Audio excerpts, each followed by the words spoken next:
Very good morning, participants. We are just starting the session within a while. We are waiting other participants to log in. Thank you.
Very good morning, respected participants.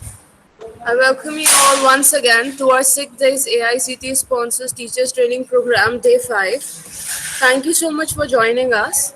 Our first session on Day 5 is about SAR, and the session will be delivered by Professor Akshay Girdhar from Guru Nanak Dev Engineering College, Ludhiana.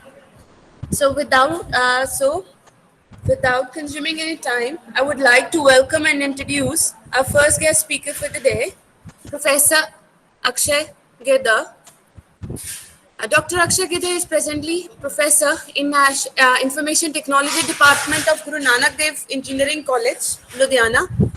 He has 22 years of teaching and research experience. Some of the major responsibilities which he is holding at present are Dean Academics, Chairman of various automation projects, Institute Administrator, Vice Chairman of Board of Studies, Computer Applications, Member of Board of Studies, and many more. He had worked in various other capacities like HOD, COE. Dr. Akshay Girdhar has authored more than 50 papers in national and international journals and conferences. He has been providing technical services as a committee member of Online Council for Admissions to Punjab Technical University, Jalandhar, since 2010. He has been actively involved in the development and implementation of various projects on automation at GNDEEC, Ludhiana. He is the team leader for development of several software at his institute, the prominent among them being the examination-related software. Dr. Akshay Girdhar has delivered more than 75 expert talks in various institutes. He has attended and organized various workshops related to NBA and ABET accreditation process within and outside his institute. He has been invited by various colleges with regards to mock evaluation of accreditation processes. He is also an NBA evaluator for UG and PG CSE IT related engineering programs. He also holds professional memberships of various national and international bodies. Dr. Girdhar is institutional coordinator for NBA for GNDEC and is actively involved in various quality initiatives. He is a strong promoter of outcome-based education. Thank you so much, sir, for joining us. So now I request Professor Akshay Girdhar, sir, to take the session forward. Welcome, sir. Thank you very much, Ms. Komal, for introducing me, and I'm thankful to your institution for inviting me for this expert talk related to filling up of SAR for NBA accreditation processes. And I'm thankful to your institution. I'm thankful to you, and I hope all the participants will have a wonderful time in understanding how to fill ESAR. Uh, Before that, before I start with my presentation, I hope you people, I have gone through the schedule, and I hope you are comfortable with the outcome-based education processes. That is in terms of vision, mission, PEO, PO, PSO, CO, and the interrelated mapping processes and the attainment processes. So, Yes. uh, under this assumption, under this assumption only, I am going to start this particular session. That is, you are have done all. You are very familiar with all this stuff. Reason being that I've seen various experts have already interacted with you with regard to these things. So the job assigned to me has been that how to fill SAR, and that too in this session we are going to discuss with regard to criteria 1, 2, and 3. Fine. So I'll that is, if you have any doubts in these terms, please, if you have any doubts in these terms which I have said, you can ask for, I can have it, I can discuss these few terms for 5 minutes. Fine. And after that, I can shift to my presentation. If anybody has any doubt with regard to what is vision, mission, PEO, PO, PSO, CO, you're free to ask anything. If anybody has some questions, they can ask me right now before I start with my presentation with regard to filling up of SAR. If no questions are there, then I can directly shoot. It's good that you have already. Yes, sir. I guess there are no questions from the There are no questions. participants. Okay, we'll start. We'll shift to my presentation. Then. Yes, Just sir. one Thank you. second, please. I'm just sharing my screen.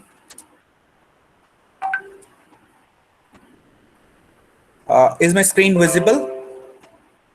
Yes, sir. Fine. So we are going to discuss, as I said, filling of self-assessment report. We popularly call it as SAR, and over here the agenda is with regard to criteria 1, 2, and 3. Just to acknowledge my institution, I am from Guru Nanak Dev Engineering College, and this institution started way back in 1956 with UG programs, and then started with PG programs in 1980, and even it's an autonomous institution. It's running PhD programs also, and it's has a long history which I'll not touch it. We have various BTech programs, and just let me set my screen size. Yeah. Then we have some PG programs, full-time and part-time, and non-engineering PG programs. Now, this is the key reference which you can refer to. This is NBA's website, which you can refer to for finding out about the SAR, the documentation processes. You can find it. And in this area, I have guided around 6 MTech theses which are related to outcome-based education, whether it was related to direct assessment, indirect assessment, or RBT, that is revised Bloom's taxonomy, or rubrics, or even outcome-based predictive analysis of outcome-based. That's a question paper related one. So this is the area in which I have worked upon, and these all softwares have been developed along with my students and my colleagues over here. So micro level analysis for outcome-based education, attainment of COs with POs through direct tools, attainment through indirect assessment, RBT settings, and then rubrics. And so this all I'm a strong promoter of outcome-based education, and now we shift to our agenda. Now our agenda is criteria 1, 2, 3, and in criteria 1 we have vision, mission, and program educational objectives. Criteria 2, program curriculum and teaching learning processes. And in criteria 3, we have course outcomes and program outcomes. Fine. So these three criteria we are going to discuss, and from where you can find this document, I'm just opening this NBA's website. On NBA's website, you find over here accreditation, and under accreditation you have accreditation documents, and under it you have for engineering. I'm taking an example of engineering. Fine. I'm talking about UG engineering only. Now, over here we find tier 1 and tier 2. Now, there is a technical difference between tier 1 and tier 2 institutions. Tier 1 are the institutions which are your autonomous institutions, fine, which have got academic autonomy, which are departments, which are the institutions which are running various programs under with full academic autonomy. Yeah, departments under university, they are coming under tier 1 institutions, fine. So that are tier 1, and those programs which do not have academic autonomy, they are the other, we call it as pure affiliated ones, pure affiliated colleges, fine. So those institutions are coming under tier 2 over here. And under tier 2 you have in this over here you find pro forma for pre-qualifiers, which I think one of the experts has already touched on day 1. Then comes self-assessment report. Then we have evaluation guideline and evaluation report. Fine. Now, this is what we are going to touch over here. When I click on the self-assessment report, I'll be able to download this file. And this is a document which is of 48 pages, and which you can find it out through this NBA's website. And on the last page over here, annexure 1 is there, and over here we have program outcomes. They are being already mentioned over here, what all program outcomes we are going to take over here for UG engineering. Likewise, if you are talking about PG engineering, you can search for PG engineering. For diploma, likewise diploma. So you have different SCR formats. For MBA, you have different, and likewise. Fine. Now, and if you click on this link, that is evaluation guideline, fine. Now, this is what you will find over here under the evaluation guidelines. Fine, you will find what are the various marks and how the marks are to be given. Fine. So since I am an evaluator, we have been provided this sheet how we need to do the evaluation process. So that makes our job easier, and we have NBA provides a detailed document for the evaluation process. So these are the evaluation guidelines. One more thing I want to show to you. The third thing is, when you have to fill this document, you have to visit NBA's there is a ESE portal, we call it as eNBA over here, and you have to go to that one, this link. Fine, you have to go to this link, and then you have to create a user. First of all, a temporary user is created, and then you have to go for the registration process and all those things. Now, since my agenda is today to tell you about filling of the SAR, I'll just show it to you once. This is the login. I have opened it for my institution, and for one of the program self-assessment report, tier 1 for mechanical engineering, we have part A, part B, part C, and an extra one. So institutional information and institutional details, student and faculty details, contact details, program level criteria, and institute level criteria.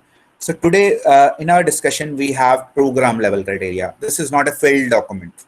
So I'll click on this one, program level criteria, just to give you a one look, means how things you have to actually enter. Fine. And then I'll explain you through my PPT how to handle each and every criteria in detail. So I click on this one, program level criteria. The site is a bit slow. Let it get it connected. So over here, when we talk about program level criteria, NBA has divided total 10 criteria are there. Fine. And for a UG engineering, I'm talking about. Okay. The connection is not there. NBA is talking about 10 criteria. Fine. And in that 10 criteria, 1 to 7 criteria are for the program. That is, program can be BTech IT, BTech Computer Science is one program, and 8, 9, 10 are institution level criterias. And in criteria 8, it is related to first year academics mainly, and 9 and 10 are again related to student support system and the governance and all those sort of things. So they are more generic ones. Criteria 1 to 7 is being evaluated by the program evaluators, whereas criteria 8, 9, 10 are being evaluated by the chairman. By the chairman, he is going to evaluate that part. So we'll by the time I'm able to connect to that particular link, I'll just there is some network issue or the site is not opening. I'll show it to you after some time then. Fine. Once it is, we have again another session also today. So let us go through this criteria in detail now.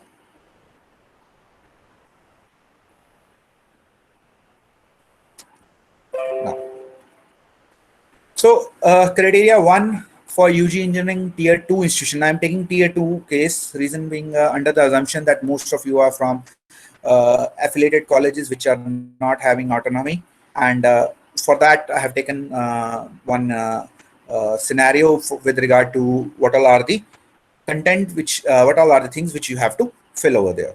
Now for vision, mission and program educational objectives, there are 60 marks reserved for this one. There are 60 marks reserved for this one, and over here there are 5 sub questions over here, 5 sub questions over here, 5 sub criteria as you can say. And those criteria are, the first one is about state the vision and mission of the department and institution. 5 marks for this one. State the program educational objectives, that is PEOs, again 5 marks. Indicate whether vision, mission and PEOs are published and disseminated among stakeholders. 10 marks. State the process for defining the vision, mission of the department and PEOs of the program. 25 marks. A big number is here, 25. Establish consistency of PEOs with mission of the department. Now I'll discuss about these in detail, and then I'll let you know what you should do, how to get good marks, fine, and how to prepare the document. Now, when we talk about vision, mission of the first one, that is 1.1. Now over here we are talking about vision, mission of department and institution. Now what actually is vision? Vision is basically a futuristic statement, and where we perceive, these are our aspirations. Where do we feel that after a period of 5 to 7 years or 10 years, where do we find ourselves? So that is a vision. And mission is basically the steps which we take to achieve that vision. Steps which we take to achieve the vision. Just as we have one objective in doing some research work, and to achieve that objective, we have a methodology. That methodology is the mission now in this case for me. To be more, I cannot go into detail of all these things about OBE components right now. Then we need to ensure that before we write down the vision and mission of the institution, the vision and mission of the department is written and it is mentioned and it is available. Fine. Now vision and mission of the department must be available, and that has to be documented, that has to be entered over here. Fine.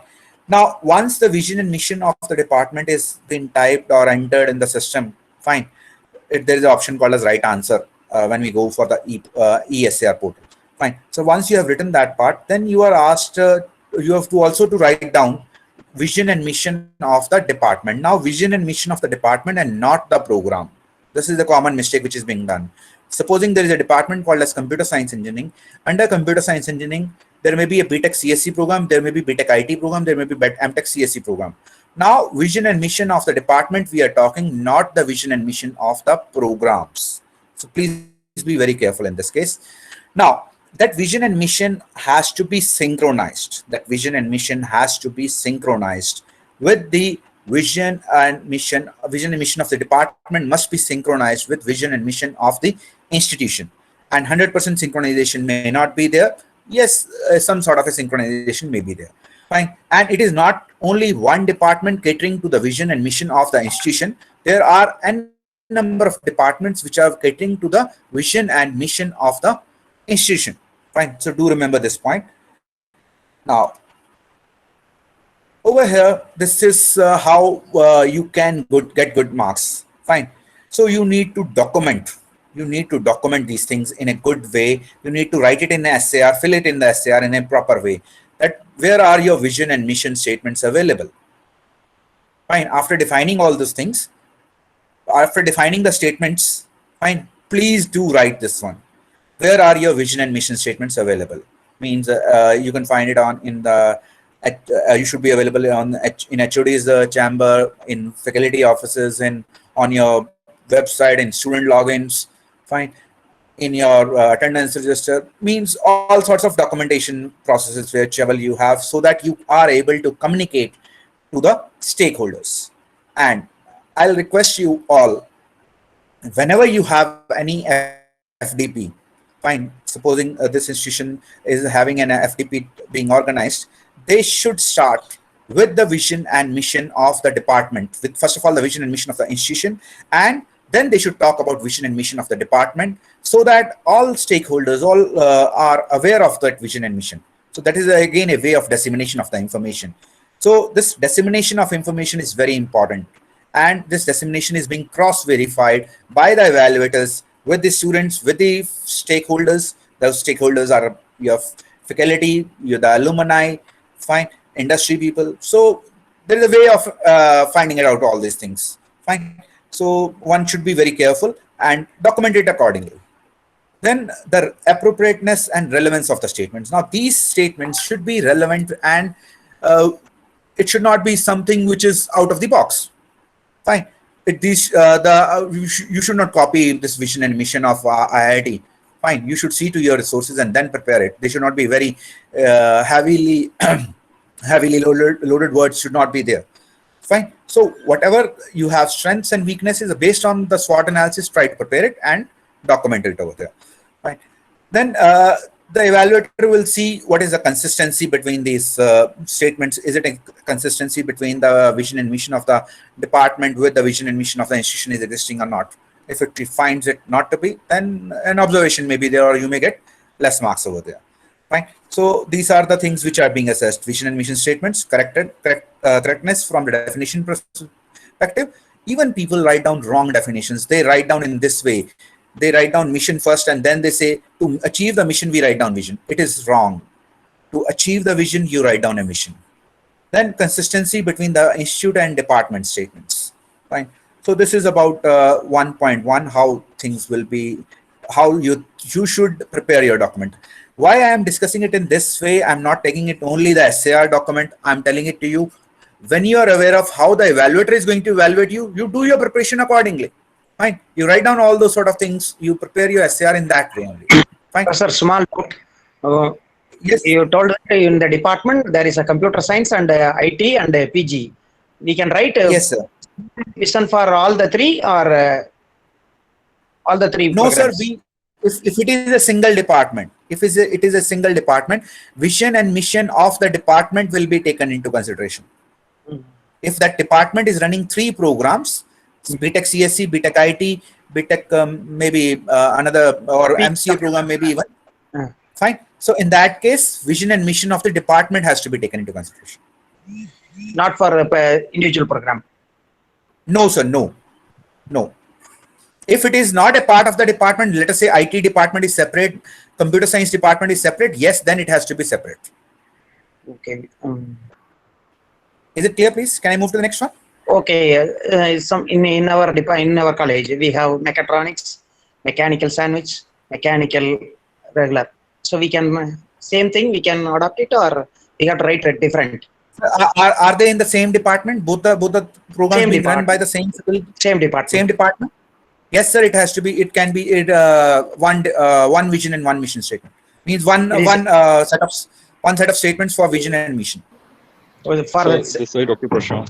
So sorry for the interruption, sir. Just want to know, like I am from a vehicle management program institute.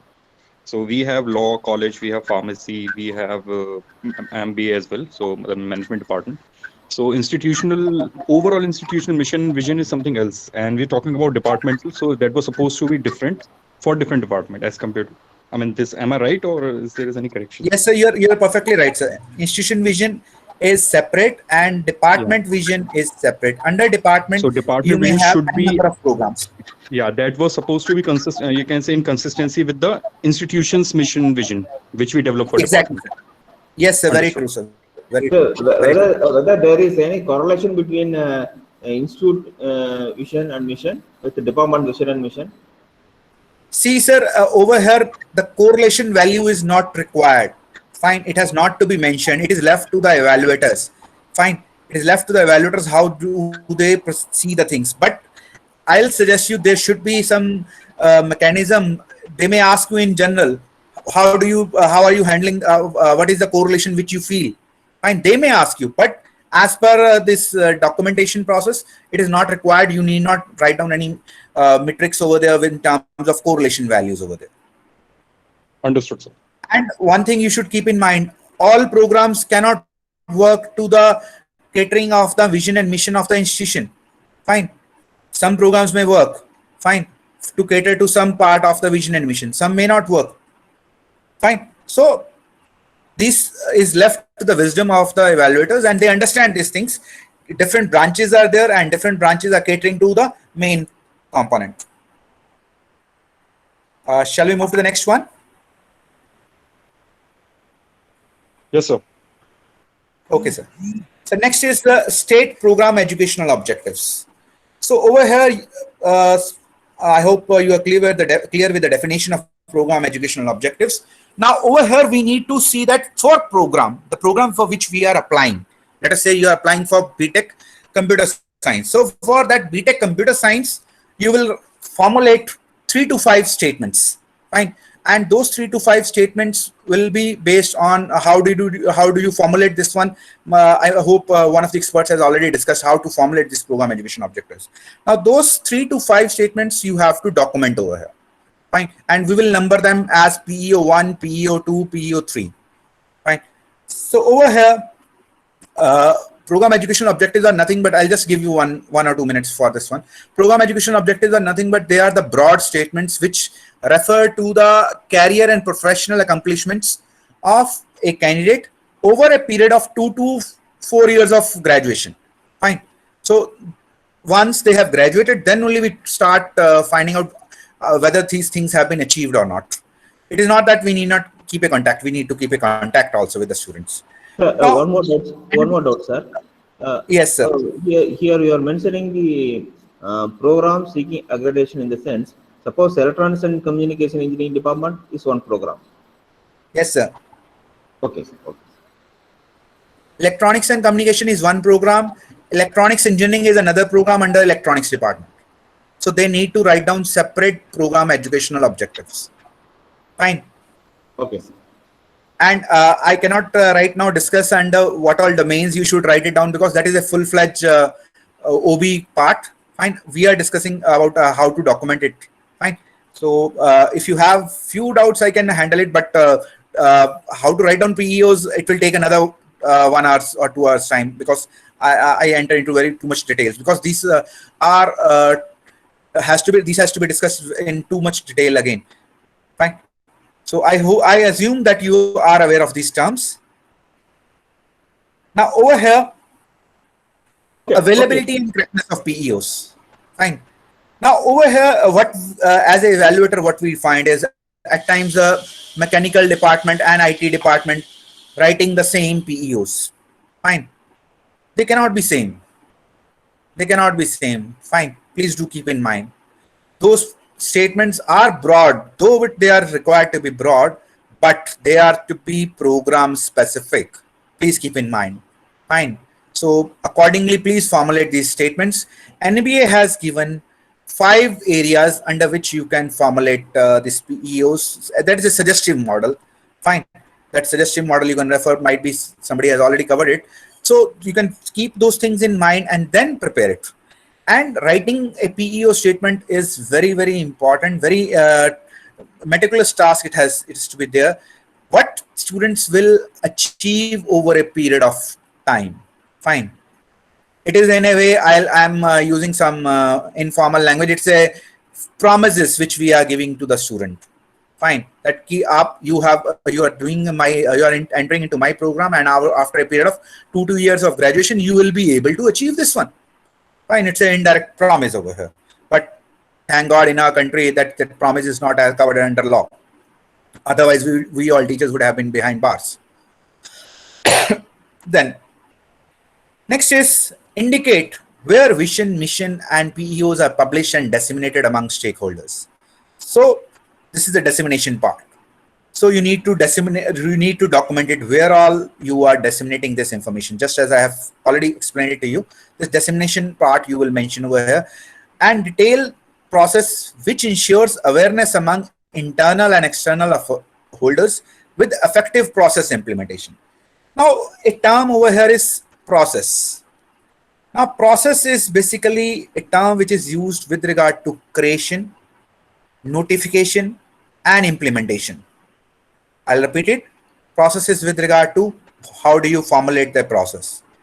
How do you notify that process? How do you implement that process? So all these things are being taken into consideration. So merely using a word process doesn't mean कि आपने formulation process you have to tell. So keep in this in mind. So over here, you need to mention over here, the institute stakeholders may include these all members. You are aware of how to formulate these statements and what all are the persons who are involved in this stakeholder mechanisms. Now, over here, this 10 marks are further subdivided in such a manner that adequacy in respect of publication and dissemination. That is, things are available in department, vision, mission. These are available in institution website, fine, and notice board, HOD chamber, department website, and so on, like this. Fine, you get 2 marks. It's very easy to get marks over here. Now, process of dissemination among stakeholders. How do you disseminate this information to your internal and external stakeholders? Fine. So that is to be documented. That has to be made available. Fine. That is a process, and it will take 2 marks. Now, this is very, very important. Extent of awareness of vision, mission, and PEOs among stakeholders. Now, while interacting with the stakeholders, that is student, faculty, and all other stakeholders like your during day your alumni, your industry people, they will also there will be interaction with them also. Fine. Now, at that time, what is the extent of awareness among those with regard to vision, mission, and PEOs will be also verified over there. So based on the interaction with the internal and external stakeholders. So that is where generally people get less marks, and you need to focus on these things a lot. Then moving ahead further, what is the process? Now state the process for defining the vision and mission of the department and PEOs of the program. Now, how are vision, mission of the department being formulated? What all are the steps you have taken? Fine, meetings. I think Grover sir has touched this topic with regard to vision, mission. And over here, he must have discussed that we need to involve all the stakeholders. And involving the stakeholders, first of all, a draft has to be prepared. And then after draft, the final versions are to be prepared. Maybe version 1, version 2, and then it goes for a final version. From which board it has been approved. Fine, from which board it has been approved. Then, actually at the same time, I'm trying to see if there are some questions. That is why I'm not putting in a presentation mode over here. I hope now it is visible to everybody. I'll just enlarge in my size. Then over here, you need to document in terms of you can attach some sample minutes of meeting also in the document. Fine, you can attach some sample minutes of meeting also, or you can attach some in that minutes of meeting something maybe that somebody gave this view, somebody gave this view, from where that things have been approved. So those things had to be demonstrated. Now over here, this 25 marks are divided into 2 sub-components, and those components are description of process involved in defining vision and mission of the department, that is 10 marks. Now, what is the process you have followed to formulate PEOs? Fine. Now that process has to be documented, and the documentary evidence to indicate the process which ensures effective participation with regard to internal and external stakeholders. Now, you may be called, I'll just give you one small example. You may be involving some alumni, and those alumni has not been called virtually. They have been asked to come and visit your campus. Fine. So they may see how you organize those events. There may be some other activities, maybe some photographs taken, maybe some minutes of meeting are there. maybe you must have spent some money in handling those sort of activities. Some financial implications must also have been there. Fine. When you involve various persons to have to come up with these terms PEOs, you may involve some experts in this domain, and they may be coming and talking to you with regard to the computation, with regard to formulation of PEOs. So over there, all these sort of documentation process is very important. Right. So you need to over here you may put down some graphs, or you may put some flow charts, and through flow charts you may give a representation of how things have been achieved. So do document it properly. That is what is the major part over here. Then next comes establish consistency of PEOs with mission of the department. Now over here, you need to enter the data in such, this is the format in which you have to enter in that system. Also, you will find it. You have PEO1, PEO2, and it goes up to PEO5 at the maximum. But I'll suggest you to have initially, if you are going for first time, have at 3 PEOs. That is more than sufficient. And your mission statements. Now, the mission statements are the action statements. Now, somebody may make only one mission statement and then break it up into action statements. And some people have a habit of writing a single vision statement and multiple mission statements. So I'll suggest you do follow this pattern. It is a good one, but it's not a hard and fast rule. So single vision statement and multiple mission statements that are and directly you can say those are M1, M2, M3, and likewise. Now over here, you are to mention the correlation value.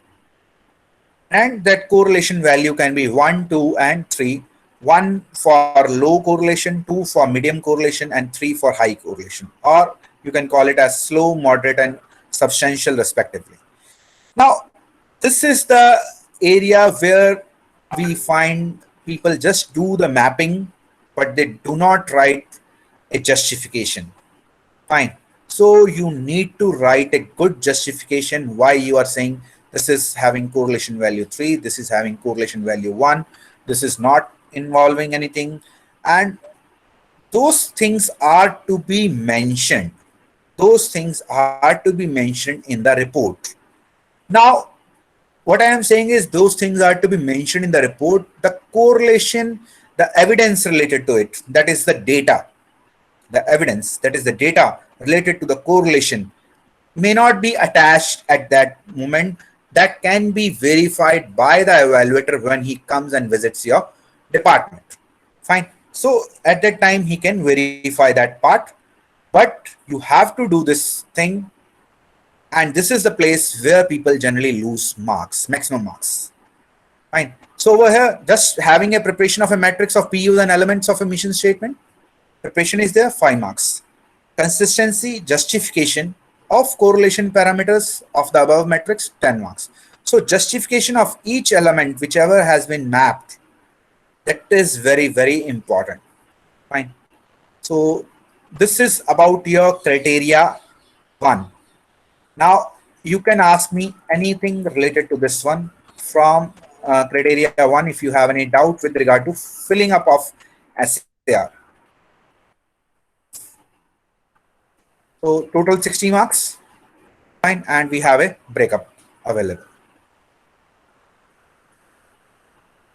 If anybody is having doubt in criteria 1, yes, please. No, sir. I'm just talking about criteria 1.3. Yes, sir. Where we just try to map those things. As the last slide just now you specified that. So we used to prepare course files. We used to yes, sir, perfect.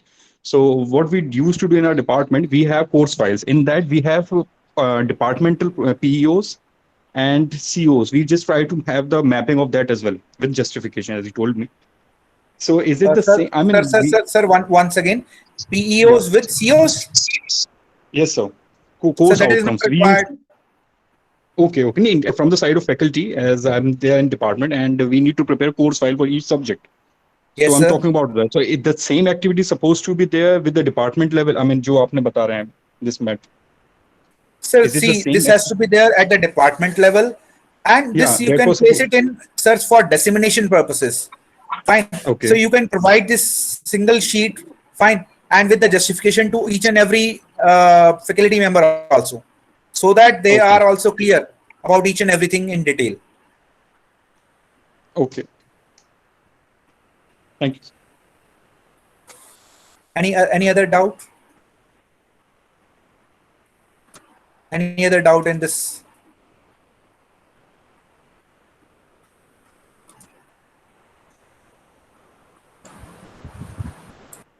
So I move to the next one. Yes, sir, please. Fine. Now we are moving to criteria 2. Moving to criteria 2, that is program, curriculum, and teaching learning process. Now over here there are 120 marks. Fine. This is of 120 marks, and it has got some further subcomponents. First is program curriculum, 20 marks, and which has got 2 subcomponents of 10 marks each. Then teaching learning process of 100 marks, which has further 5 sub criteria of various marks. Now we are going to discuss these things. Now under this program curriculum, 20 marks, we have 2 sub criteria, and the first one is state the process used to identify extent of compliance of university curriculum for attaining program outcomes and program specific outcomes as mentioned in Annexure 1. Also mention the identified curricular gaps, if any. Now over here, the Annexure 1 is the one which I have just shown to you. That is this document. In this SAR document, the list of, that is why I had shown to you this page. This is the Annexure 1. NBA gives you the program outcomes. Fine. It's 12 program outcomes. And PSOs, you are supposed to formulate it yourself for a particular program. Fine. The program for whichever you are applying, you have to mention those. Now one needs to understand over here how they are going to find out. They have to mention the process over here, that how they are reaching to the compliance of the university curriculum. Now I'll give you one small example. The example is related to computer science and engineering mainly. Fine. Others can correlate it with their respective programs also. Just 1 second, please. Now, when we talk about a computer science engineering program, computer science engineering programs international level curriculum is available, and that international level curriculum has been formulated by various professional societies. For example, IEEE and ACM, they come up with one document, fine, in a period of 5 to 6 years, and that document is available. Fine, you can find it on internet later. For IT also it is available. Now that is at international level, some professional societies have given a curriculum. Fine. Then that is one curriculum which I talk about. The second curriculum is your university is giving you one curriculum. The second curriculum. Fine. Now you try to see what all are the components, what all are the broad areas. We call it in technical terms, since I cannot discuss in detail about this criteria itself right now. Over there we call it as knowledge areas. Fine. If you refer to that international level documents, we call it as knowledge areas. Now under that knowledge areas, what all subjects your subjects fit in, and what all subjects are missing as per that international standards and as per your university curriculum. Fine. That will be the best way of handling the things, and you will be able to find out what all subjects are missing. That is one way, one part rather, I'll say. Then the second one is try to see which all courses are handling what all program outcomes. There may be some program outcomes which are not being handled by any of the courses. So you may have a gap in terms of program outcomes. You may have a gap in terms of program specific outcomes. You may have gaps at course level.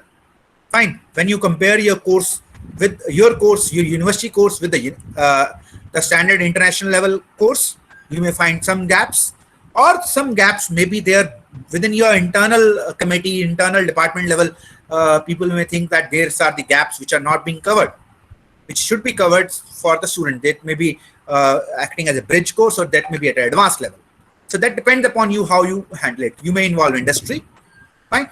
So those gaps, program specific. Further, I'll use the word as even course specific gaps should be identified in terms of program outcomes, in terms of program specific outcomes, and you should come up with a table. Fine. You should come up with a table that these all are the gaps, and you should come up with a table that this was the university curriculum, this is the international curriculum, where are we are not having what kind of compliance we are having and what kind of compliance is missing. Fine. So that will be one of a very good way of representing the things over here. Now, over here, the process used to identify extent of compliance, the process which I have just now explained it to you. Fine. That is a process which you do to process of used to identify the extent of compliance of university curriculum for attainment of POs and PSOs. Then 6 marks are there. Then you need to write down the curricular gaps which you find out. Now over here, please be sure that you write down curricular gaps again related to courses as well as POs as well as PSOs. Fine. People write down very broad curricular gaps. Fine. And as a result, they lose marks over here because we are talking about these gaps again in the coming slides also. Fine. So there should be good documentary evidence to indicate that the process which has been followed, fine, to do the mapping of university curriculum with regard to POs and PSOs, with regard to your university curriculum, with regard to international level curriculum, and then you need to come up with the gaps. And over here, as I said, you need to involve your various stakeholders. Various stakeholders, those can be your current in your faculty, maybe you may be involving some external experts also. Who are those external experts? In some institutions, what we find is they try to call people who are not of that particular field also. Fine.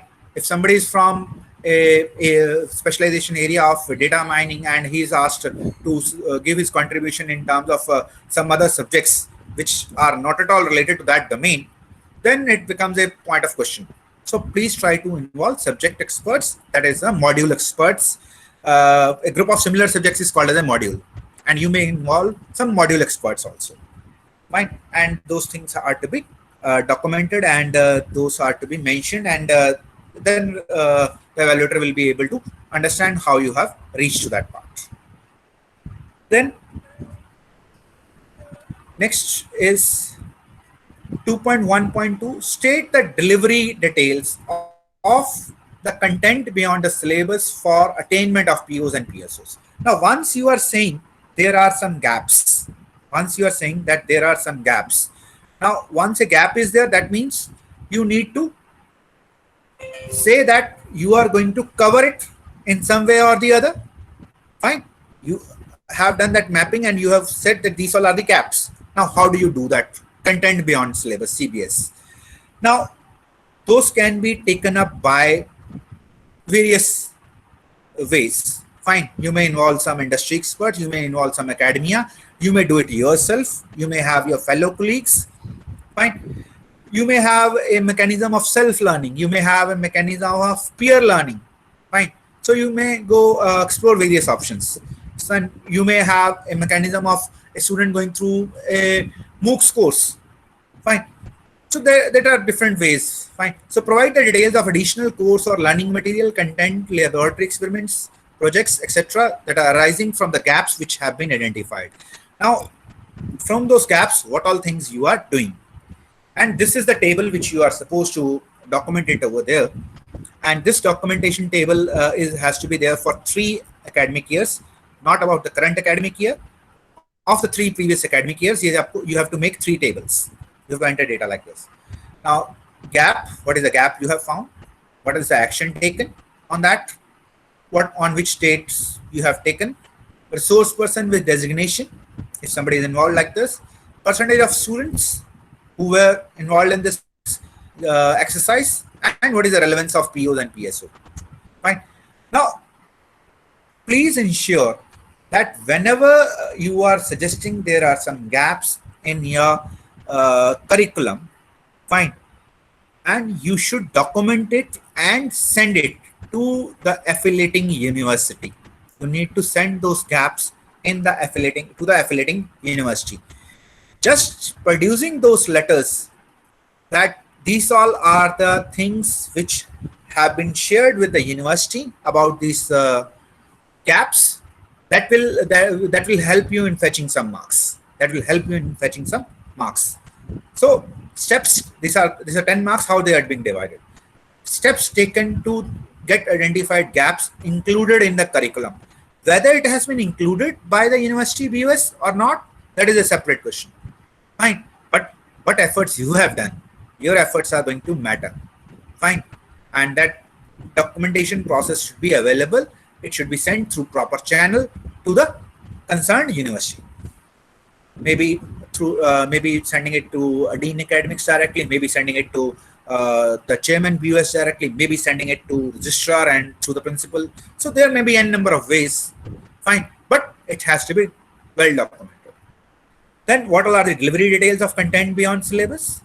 Mapping of content beyond syllabus with POs and PSOs. This is available or not? This is a component which is generally missing. Fine. And when we talk about this mapping, merely it is said that POs and PSOs are being marked. What is the correlation value? Fine.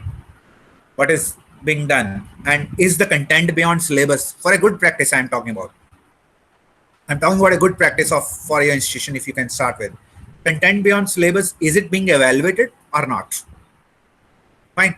It is very, very few people will start evaluating this content beyond syllabus. So do have a mechanism for content evaluation also of this content beyond syllabus. Fine. Maybe you may give some marks to students so that they are serious. Fine. So documentary evidence of steps which have been taken at regular interval. It should not be that one letter you try to show and with that only maybe of the entire scheme, one letter, then it is fine. Fine. So time to time, some revisions should come up, some documents should be prepared to send, and those should be shared with the university. Delivery details, fine. Now, the evaluator may take documentary evidence of at least one sample per assessment year to be verified. That is what evaluator is being asked to. So he may do it for one, he may do it for n numbers, fine. Then availability and appropriateness of mapping table with the course content delivered and the program outcomes. So as I said, mapping process, those mapping process of POs, content beyond syllabus, is it mapped with COs? Does it have any correlation with the COs or not? Does it have any correlation with the POs or not? Does it have any correlation with the PSOs or not? It is not that every time it will have correlation with PSOs. Maybe for some subjects having it. Right? So these all are the things which you need to keep in mind while preparing the report. Fine. While filling this data, and you can write down additional. It's not that the only table has to be there. You can keep on writing anything. Fine. There's an option available, and you can write down your content over there. Fine. And if you are able to write, if you can attach some sample data, it's perfect. Fine. So that evaluator will come to know the level of preparedness which you have done in preparing the document. Fine. And it will become more and more easier. That is what is expected rather. Then moving ahead further, the next 100 marks are there for teaching learning process under criteria 2. And over here we have describe process followed to improve the quality of teaching and learning. There are 25 marks over here. Now over here, what things are being talked about? The process which includes the academic calendar, improving instructional methods, the pedagogical initiatives which are being taken in terms of teaching learning processes, collaborative learning, quality of laboratory experience, recording of observations during experimentation, analysis of data to encourage, how do you encourage weak students? How do you encourage bright students? Fine. And what is the impact analysis of the work which you have done? Now, we will see how those 25 marks are being further subdivided so that you understand what all things you need to focus upon. See, you can attach some academic calendars, and you can say this is one sample academic calendar, or you may attach academic calendar for all the 3 years, and you can say we follow this one. These all are the activities which we conduct. If you want to give some additional information, you can mention it over there. Some good practices can be, again, you even have at least one semester you have a meeting, parent-teacher meeting. It's a part of academic calendar. Student feedback being taken twice in a semester. Fine, part of academic calendar. Fine, these are some good practices which you can have. Routine academic calendar to rehta hai, you can have those sort of things. You may have curriculum activities. Fine, that is a part of your academic part, the co-curricular activities, all those sort of things. If you can document it, present it in a good manner, it will be giving you a good advantage over there. Then use of various instructional methods and pedagogical initiatives. So what all techniques you are following for instructional methods? Fine. What all pedagogical initiatives you have taken? Those are to be mentioned over there. That is with regard to the collaborative learning or ICT support, or you can have interactive classrooms. You may have a learning management system like Moodle. These things are some of the examples which you can present. Now, what all are the methodologies to support weak students and encourage bright students? So you may have, first of all, a identification mechanism to identify weak students, to identify bright students, and then how do you support bright students, how do you support weak students? Fine. And what is the impact of your support to the weak students and bright students? How their teaching learning processes have improved. Fine. How are they performing in competitive exams if we talk about bright students? Fine. So you need to involve each and every teacher. You need to involve mentors. You need to involve course coordinators over here, right, to find out this weak and bright students. A very good participation is required. And again, I will suggest you one good practice over here. You may involve peers also. Means a fellow student telling the weaknesses of other students. Fine. Not only in technical domain, maybe beyond technical domain also. Fine. And these things are not to be put up in public domain. Fine. These are to be taken by a serious mentor, and those mentors can work upon those things. Fine. Actually, this mentoring will come in under criteria 9 also. We'll talk about it. Fine. So these things can be related ones only. Then what is the quality of classroom teaching? Now, you can document something over there, but in general, whenever the evaluator goes, he interacts with the students, he sits and watches the teacher teaching a class on day 2, morning first, around 9:30 first time only. They watch how the class is being conducted, and then they may ask the teacher to leave and then interact with the students also. Fine, the quality of classroom teaching. So that is very, very important. And they have a number of questions which they can connect to. Then conduct of experiments. That is day 1 in the afternoon session, they visit the laboratories.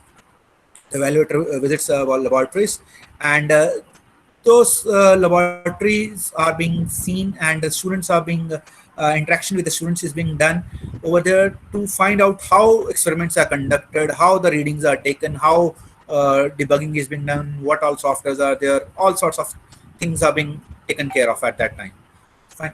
So the quality of laboratory teaching is very, very important these days. Reason being that at times people find that a student is being given a manual, and from that manual he's just cut, copy, paste, fine, or he's asked to Google it and copy, paste, and fine. So the type of problem being given to the student in the laboratory is also very important. So that is the quality of laboratory experience. Fine. Then how is it being continuously assessed? Are you using some good mechanisms of assessment? Maybe are you using rubrics to assess laboratory work? Fine. Or is it based on one-time evaluation at the end only? Is your evaluation continuous in nature? After each and every experiment, you have a viva, you have you ask them different set of oral questions. You ask them to perform some different tasks. Those different tasks can be a group activity. Those different tasks can not be a group activity, maybe to an individual level also. Right? So you need to do this draft. You may come up with draft evaluations and then reach to a final evaluation. So it is depending upon you how you do these things and present it. You need to present it in a manner that you score best marks. That is what I am trying to focus in this entire presentation. Now, student feedback of teaching learning process and action taken. Now over here, what is the feedback? How many times you are taking the feedback of the student with regard to the teaching learning process? So it is recommended that you have it at least twice in a semester, and the action taken based on the first feedback for the second one in that same course is very, very important. Fine. So please prepare a good feedback format, and you need to decide what is the frequency, as I said, 2 times. Then who is going to take the feedback? Is it anonymous? Fine. Does it have some open-ended questions? What all are the range of questions you have? Fine. What all are the range of responses which can be there? Is it just 1, 2, 3, or a larger scale? What is the mechanism of finding out the analysis, mechanism of performing the analysis? How do you analyze it, and what all are the actions being taken? Fine. And do you find some improvements in the actions being taken? These all things are to be documented, and these things evaluator will try to cross verify with the students also. So whatever things you document in the SCR, you try to put up very good things in the SCR at times. Fine. And at the real time, what happens is that nothing will be available. Fine. When the interaction is being done. Fine. This is what happens at times. Fine. So you need to be very careful. Then comes quality of internal semester question papers, assignments, and evaluation.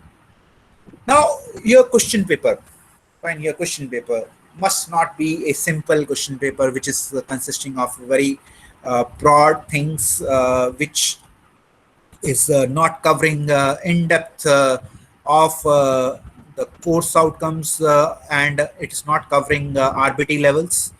Fine. If it is so, it is considered to be a poorly designed question paper, poorly designed assignment over there. I'll just show you one such example, one small example. I'll just show it to you.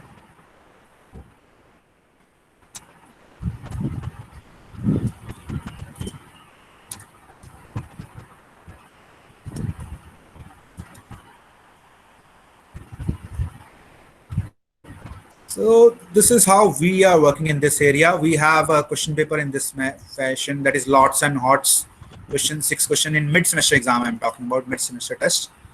And you have some, this is just an example. It is not mandatory that it's CO2 only or CO4. It is depending on the teacher only. And then marks are there. So questions are coming from various lots and hots. Fine. Already one evaluator has, one of the experts has discussed with you about revised Bloom's taxonomy. So revised Bloom's taxonomy you need to talk about. Remember, understand, apply, analyze, evaluate, and create.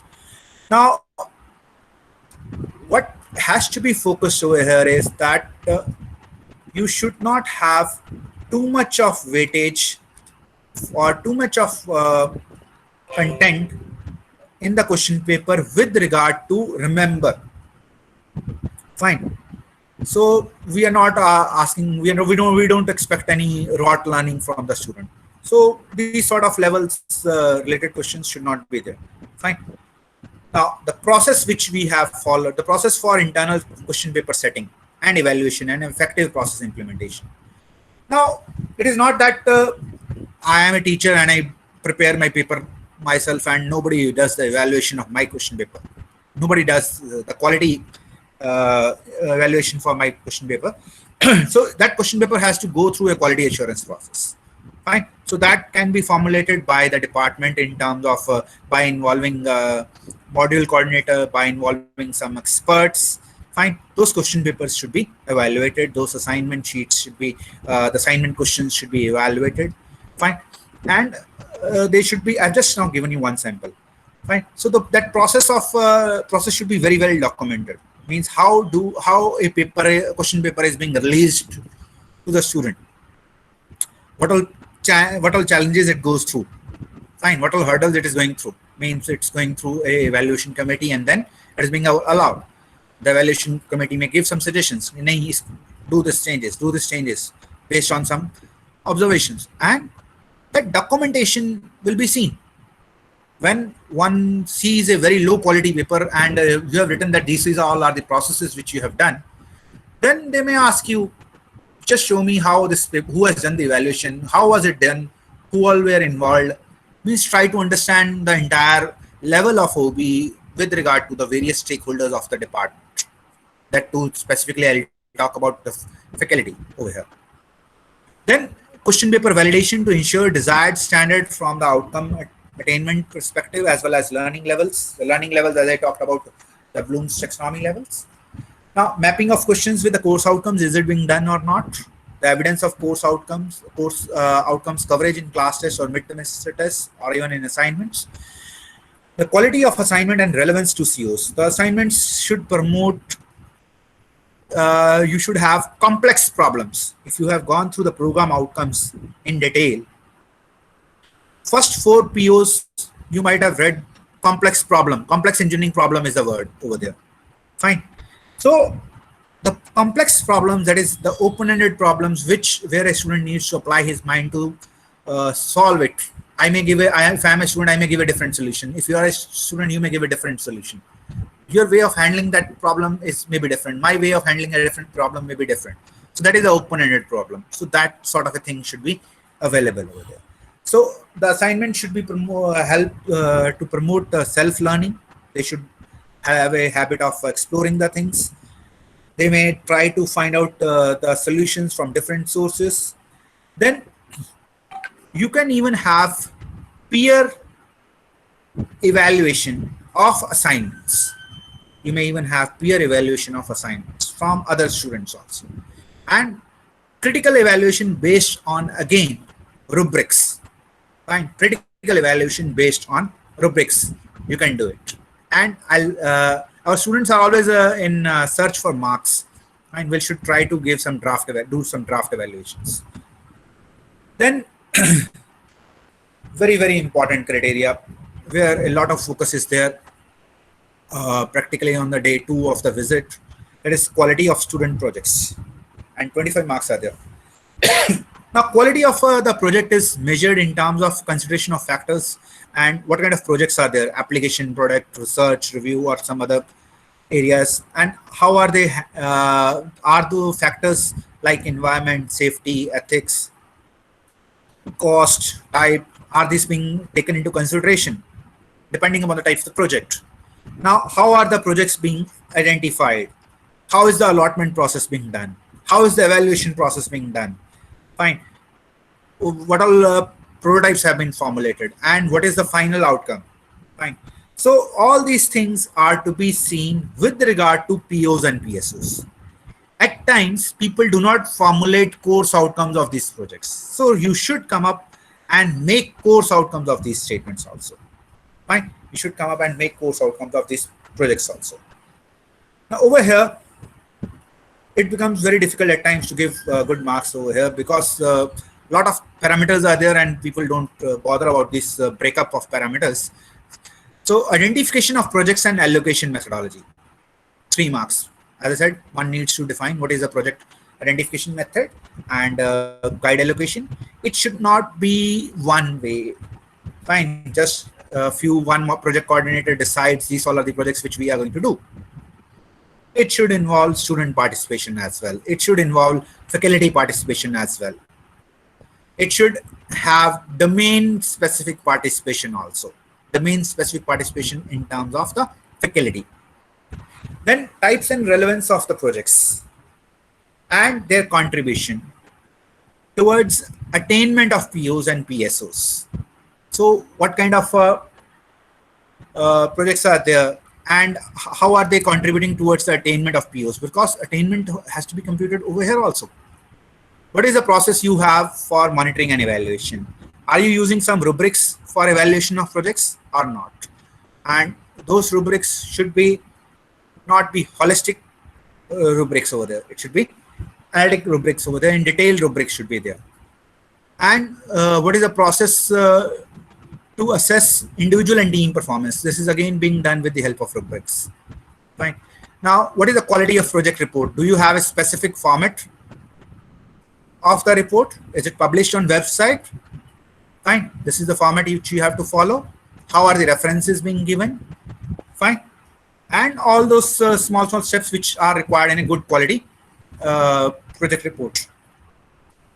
Then through those project reports or through those projects, is some work published? Fine. Is some work published related to that one by that same set of teachers? Fine. So these all things are to be taken into consideration. And then a practical, when the team visits, they will actually see some projects. Fine. Team visits, they will actually see some projects, and they may ask you, show me these all projects by or they may ask you to show some sample. They may ask you to show this specific also. So you should be prepared for each and everything. Right? And even at times this is found that the writing patterns are not appropriate, the proper tools are not used. Even if it is a word processing tool is not properly used, or if it is required, you may ask students to prepare, use a report using LaTeX or some word processing tool. It's not that you have to use it. But we find many difficulties in this part. Things are no references are there. The pattern of references is not appropriate, right? And projects are not working. Then even if we dig into the quality of the project, that is very important. One can dig into the quality of the project and see what kind of a quantum of work which has been done. The quantum of work says that it is a 5 minutes job and 5 persons have been involved in a team. So that is not a good project. So you should be very careful while doing all this process. Then next comes initiatives related to industry interaction. Now over here, one is supposed to give the details where some industry is being attached with the laboratory, and partial delivery of appropriate courses by industry experts. Now, we find that many a times experts come to the institution, they deliver lectures, but they deliver lectures of their own choice, of the topics of their choice. Those topics are not as per the curriculum, they are not supporting the curriculum, they are not supporting the gaps. They are not supporting the curriculum. Fine. So that is very important. Merely organizing some expert talks may not fetch you anything. Fine. But appropriately, they should be handled to appropriate set of students. Maybe if you are asking first year student to go through some specific workshop or specific expert talk, that may not be a useful task unless and until that student has got at least some subject knowledge for that particular area. Fine. So you should try to find out the things, correlate it, and then apply your wisdom and then get it done. So over here, if industry supported labs are there, 5 marks are there.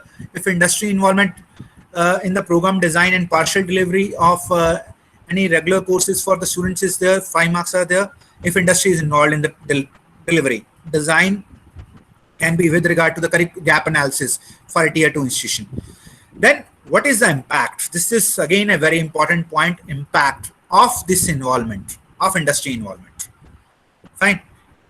Means, are your results improving? Are your placements improving? Is the student teaching learning experience improving? Fine. The quality of projects is improving. These all things you need to, these are few parameters which I have said, where you can do some impact analysis. Right? So these all things you should document it in this criteria. Just do not write down that we organize these many lectures and all those things. Then the last one under criteria 2. It is initiatives related to industry internship or summer training. So you need to mention what kind of training programs are being organized for the students. Now, What kind of programs are there? Are they of more than 2 weeks? Are some industrial training tours organized for the students? So you can prepare a table stating industrial training tours for the students. Fine. What all? And then just having it making the students go for a tour is not important. What is the feedback of the students on that? To whom all they interacted? What all they learned? Prepared a tour report. What is the impact? Fine. So industrial internship, a summer training of more than 2 weeks, and if at least more than 2 weeks of training is taking place or not. And post-training assessment. This is very important. The training should be assessed. Fine. How many marks are reserved for it, and how do you do that for assessment components? Then what is the impact of this industrial training? Fine. What is the feedback of the students? And based on that feedback, what all are the initiatives which you are taking further to make that thing improve further? Fine. To improve it further, you need to take the feedback, and based on that, you need to take some actions. Maybe the students may feel that these are the areas where we need to have more training. These all are the areas where we need to go for an industrial tour, where we will learn something more. Fine. So you need to mention over there, under one tour, how many students have gone, under one training, how many students have participated in that training, and how was that training evaluated. Fine. Was it a planned activity or a non-planned activity? As I said, these things should be a part of your calendar. Fine. Industrial visits, part of it, make it as a part of a calendar. Fine. That this Saturday, Sunday, or this one day, we are going for some industrial visit for this place, or maybe the place is not defined. You are having this sort of thing. And the present scenario doesn't allow to make you students go to visit the industry. Maybe you may have organize a industry week, and the industry week is that you involve various industry experts and have some expertise from them in terms of lectures. And whenever, please do keep in mind, whenever these industry people are coming to your institution to deliver some lectures, fine, whenever these industry people are coming to deliver some lectures, if you can, I understand that it is very difficult for them to do any assessment. If somebody from your institution can prepare at least 4 or 5 questions and then ask the students those 4 or 5 questions, fine. What is the answer? What all are the answers to that? That will make the students to be good listeners, and you can even make it as a part of some evaluation process, as a part of, as I said, content beyond syllabus being covered, and it is being delivered by expert, and that is now put up in a mid-semester exam. That so and so day, this person had visited our institution and he had talked about this topic. Now answer these questions based on the lecture which you have attended on that day. Fine. So they will be more serious. They will be more serious about it. So that is about criteria 2. Now we can take up questions related to criteria 2 if there are any questions related to criteria 2 as far as filling of SAR document is concerned.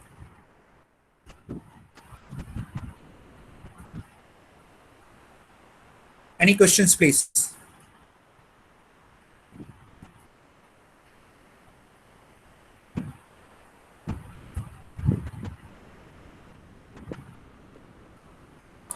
Dear participants, in case you have any questions, please ask.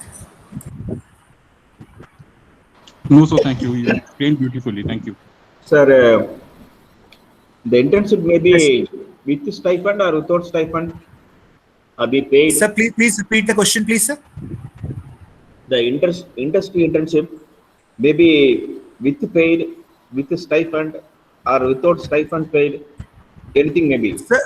Sir, it is not a major issue. It can be with or without stipend. Somebody giving internship by paying amount to the 2,000 something and all. Sir, Somebody. if there is some quality thing being taught, fine. So who is allowing that internship to go ahead? Fine. If somebody is going allowing it, that is the department is allowing the students to go to that particular place for some internship, that is a paid internship, let us say. Fine. If it is a quality one, nothing wrong in it. Fine. Okay, sir. Okay, sir. Yes, sir. Any other question?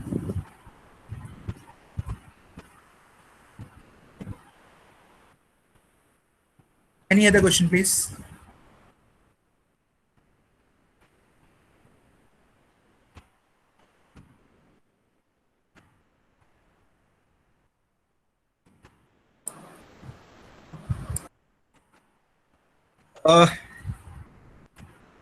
Komal ma'am, do we have the time to continue with this one with third criteria right now, or we can have it in the next session? It's up to you, sir. We can take this particular topic into the next session also. We have a session at 2:30 for you. I don't have any issue. I can continue with this one. So if everybody is comfortable, I can continue with this one. Okay. Actually, we have a session at 12 for criteria 4, 5, 6. So, like, I'm not sure about the how much time will it gonna take, sir? This session. Another 20 minutes. 15 to 20 minutes. We can ask the participants if they don't Yes, have any the participants, problem please, with- or if you want to, because there will be less break in between you. It's up to you. If you want, I can go ahead with. So if it can be cut shorter, then I'm ready. I don't have an issue. Right, sir. We'll try to cut short. Actually, we will do this one in detail. 8, 9, and 10 are a bit more simpler, and they are related to general administration things. Fine. And that can be cut short, and this we will do it in bit more of detail. I'll explain these things because these are very, very vital components, and these are the one of the major deciding criteria even in your evaluation process. So I'll continue with this one for another 10 minutes, let us say, and wherever we after 10 minutes we'll stop, and then we'll continue with this part in the next session then. Fine. Okay. We have now Yes, sir. criteria 3, and in the criteria 3 we have course outcomes and program outcomes. 120 marks over here. Now, what actually is a program outcome? Program outcomes are your accomplishments. Fine. We talk in terms of knowledge, skill, and behavior. These are the 3 key areas which we talk about: knowledge, skill, and behavior. Fine. These 3 expectations from the graduates of a program. Fine. And NBA has given us 12 for UG engineering students, 12 program outcomes. Then comes a term called as program specific outcome. Now, 12 program outcomes are common for all the UG engineering programs, but the program specific outcomes for the various engineering programs are not same.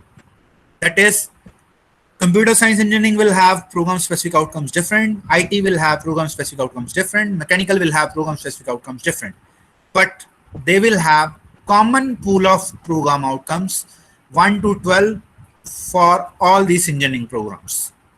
Fine. That is about the program outcome. Fine. Then, and program specific outcome. Then comes a term called as course outcome.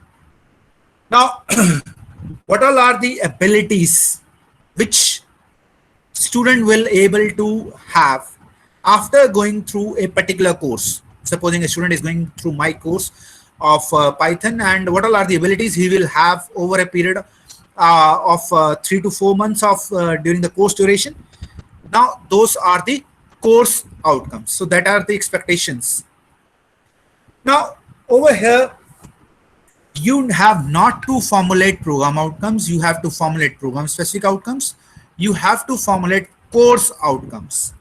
There is a difference between an objective, course objective, and course outcome. Objective is a teacher-centric term. Outcome is a student-centric term. So you have to come up with course outcomes. And over here, even if your university has given some course outcomes, fine, it is expected that you are to write down your course outcome statements. You may be following some course outcome statements from that.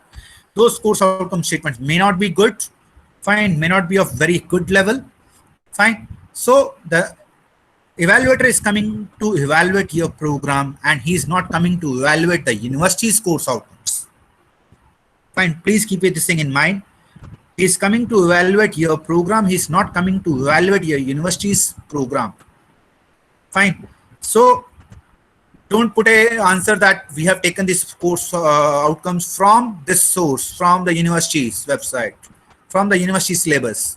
We are bound to take it. Don't give these sort of answers. Don't do it like that. Fine. Your involvement in formulation of course outcomes is very, very important. And the evaluator may cross-verify it with various course coordinators, with the module coordinators, with the HODs. Fine. They'll try to come up how you are reaching to the course outcome statement. So writing a course outcome statement is not an easy task. Fine. It has to be written very carefully and it should be aligned with the program outcomes. Fine. And then you need to assign some correlation values also over there. Those correlation values should be based on some rationale. If I am talking about a programming subject, fine. And programming subject, let us say C++. There's another programming subject, let us say C. Now, the mapping of these COs, whichever has been formulated, that should be aligned towards the same set of program outcomes. It is not that it is working in different directions. That it is working in different directions. One is working on one direction, another one is working on another direction. दोनों ही अलग-अलग direction में काम कर रहे हैं. Then it is found to be wrong way of doing it. So they should be aligned towards the same direction. Yes, the correlation value may vary. It may be 3, it may be 2 for sometimes. Now, how do you reach to that correlation value? What is the reason that you are writing 3? What is the reason you are writing 2? What is the reason you are writing 1? That is very important. Fine. So that is where the focus will be. Now over here we have three subcomponents over here. The first one is 3.1, establish the correlation between the courses and the program outcomes, that is POs, and program specific outcomes, that is PSOs. Fine. Then attainment of course outcomes for 50 marks, attainment of program outcomes and program specific outcomes for 50 marks. Now the first one. Now establish the correlation between the courses and the program outcomes and the program specific outcomes. As the program outcomes have been already mentioned in Annexure 1, you have to define the PSOs and you have to write down the course outcomes. Now over here, course outcomes for each and every course are to be prepared. I'm not saying written over here and typed over here in the ESAR. It are to be prepared for each and every course. Whether it is a theory course, whether it is a practical course, fine. Whether it is a project course, whether it is a credit course, whether it's a non-credit course, all sorts of courses, whether it's an internship, fine. Whether it's a project, for all courses, fine. You have to prepare the course outcomes. Now, in the SAR, you are supposed to write down the course outcomes, fine, for few courses. And those few courses are one from each year you can have it. You can have one from each year. You will have CO statement, a CO number. Over here, it is just an example. This is how your NBA software also works. CO 202 is a course. 202 is, let us say, one course, and 0.1 is the first course outcome. 0.2 second course outcome, up to when it goes. And it is suggested you have 5 to 6 course outcomes. Statements 1, 2, 3, 4, 5, 6. Fine. So you will have to prepare it very, very carefully. This fine, based on Bloom's taxonomy, based on program outcomes, and accordingly you need to talk in terms of the correlation values also. Now establish the correlation between the courses and the program outcomes and the PSOs. So you need to talk about course outcomes over here and evidence of COs being defined for every course. Is it appropriate? Fine. That appropriateness will be checked. Now, it is not the evaluator may be able to see all those course outcomes. He may have a quick overlook. Fine. And he may ask you in detail a few sample cases. So that depends upon his wish. Then you need to have COPO matrices of courses which have been selected. As I said, few sample cases. And over here, one per semester from third to eighth semester. Third to eighth semester, first and second semester will be covered under criteria 8, where you have to put down the COPO statements, not attainment. Fine. Now six matrices are to be there, one per semester you need to have. This is the format which you will find on the website. So you will have this CO numbers, and then you need to have this POs, PO 1 to 12, and the correlation values. Fine. The correlation values are again in terms of 1, 2, and 3. 1, 2, and 3. 1 for low, 2 for medium, and 3 for high. The same logic goes throughout. Right? Then, how this specific set of course outcomes are being mapped to program specific outcomes. You may have 2 to 4 program specific outcomes. And how is the course outcome 1, 2, 3 of that particular course mapped? It is not mandatory that each and every course outcome is getting mapped with the PSOs. Maybe 1 or 2 may be getting mapped. Maybe 1 or 2, even a single may not be mapping for a particular course, but for other courses it may be mapped. So you should be very careful over here. Then comes the next one, COPO and the PSO's matrices of courses which have been selected. Right. Now, for that, you have to provide that mapping, as I've just demonstrated in the example over here with the table over there, and what kind of mapping has been done, and explanation of the table has to be ascertained. So that explanation is. Sir, one more question, sir. Yes, sir. Sir, 3.1.1. Out of some 11 or 12 program outcomes, 6, if it is satisfied 6 outcomes, we can get maximum mark. Number of outcomes for a course is expected to be around 6. Okay. Yeah, this one is the minimum criteria. That is the number of program outcomes. We should get at least match 6 program outcomes. So you mean to say that we can have maximum COs to be 6? Yes, sir. Yes, sir. You can go with that one. If there are maybe some courses which you may not allow you to have 6 also, but it is a good practice that if you have 6, at least 6. Okay, sir. Don't freeze this thing. Fine. Okay. Try to have as many course outcomes, sir. There is an art to do it. Fine. And that art is that the best one is align it with the program outcomes. Okay. Fine. Do not make it topic learning outcomes. Actually, this our discussion is not with regard to how to formulate a course outcome. So it should not be topic learning outcomes. It should be a course outcome. Fine. Okay, sir. Yes. So if you try to make more than 6. Sir, you may make it, but when you make so many course outcomes, generally what we find is people start making topic learning outcomes. They start making chapter learning outcomes. They start making unit learning outcomes. Okay, sir. So that is different from the course outcome. Okay. Then under 3.1.3, we have a program level COPO matrix, which is including even the first year also. Fine. So now over here in toto you have to take. Now over here we are not talking about the course outcomes over here. Course with the program outcomes. Course with the program outcomes. And over here you can come up with the fractional values also over here. You can come up with the fractional values over here. How? I'll just explain it. Now, let us say you have written 1 over here, correlation value, 2 over here, and nothing. Fine. So 1 plus 2 is 3, and 3 divided by 2 is 1.5. So PO1 with course CO202 is 1.5. So this is the correlation value of this course, fine, with PO1, let us say. This course with PO1, let us say it is 1.5. So you can have decimal values, fractional values coming up over here. Fine. And that is further based on the COPO correlation. So at that time, your justification levels will be more appropriate.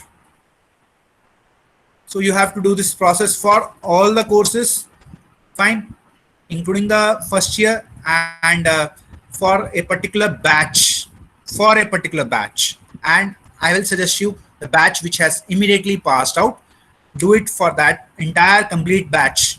Fine. So that in the attainment also you are using the same tabulation sheet, the batch which has immediately passed out. Again, while doing the criteria 7 also, the continuous quality improvement, over there also the same batch. Fine. So that you are in the presentation in the ESAR document, you do it in this way, and practically you do it for all the cases, so that you have a comparison of batches, you have a comparison of semesters. Fine. So that you can show some continuous quality improvement. So on the same lines for PSOs. Then we have program level course PO PSO metrics for all the courses, including the first year, as I have just now shown it to you. And over here, the evaluator is going to see your explanation. There is no breakup of marks over here. There is no breakup of marks given over here. The levels cannot be aggregated. What is your suggestion? See, if you do it on a more meticulous way, even on your NBS website, you will be allowed to get that correlation values. You will be allowed to do a fractional values. See, otherwise you come up with a reason. As I said, that is one of the ways. Fine. Otherwise you come up with a reason that what is the correlation value you are going to get it. If you say it is the correlation value is 3, let us say, and you, when you do see that you have only marked it with correlation values 1, 1 and 2 course outcomes with the program outcomes for a one particular program outcome, then your answer may not be that much correlated.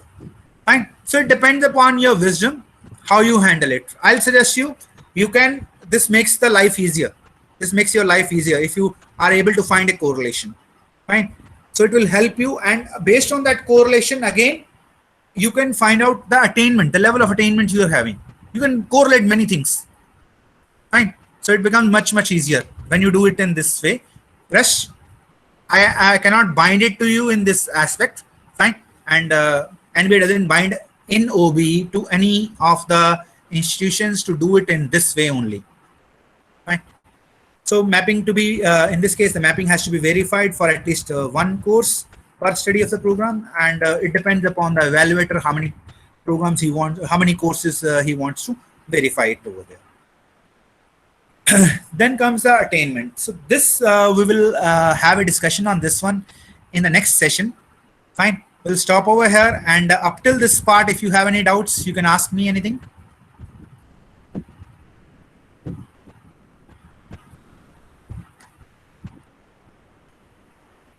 So that you can have a break for another 15 minutes and then you can join for 12 noon's lecture. Any questions, please? No, sir. Thank you. Okay, thank you so much. Is it okay, ma'am? Yes, sir.